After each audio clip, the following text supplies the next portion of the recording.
It was 1952 that the Navy needed a jet trainer. And they went to North American Aviation, the same company that built their SNJ trainers that taught so many cadets to fly and in which so many cadets earned their wings in World War II, and said, what can you do for us?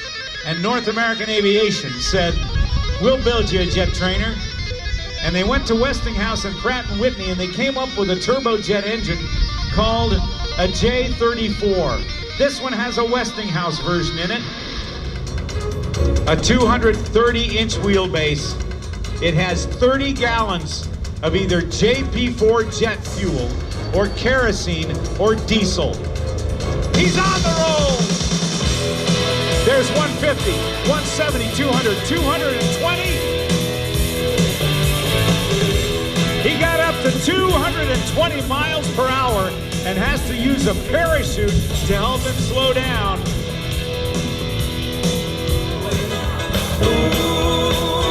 Like a cool summer breeze, if my motor's running right, or we might lose control tonight. Gotta shake my love and squeeze, looks that bring me to my knees. So please let it roll tonight. On the back of that Jet Dragster is a Westinghouse J-34 jet engine that generates over 5,000 pounds of thrust.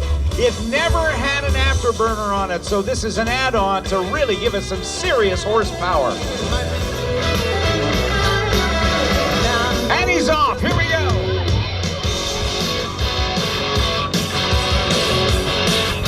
There's 210 miles, 220. Oh, yes!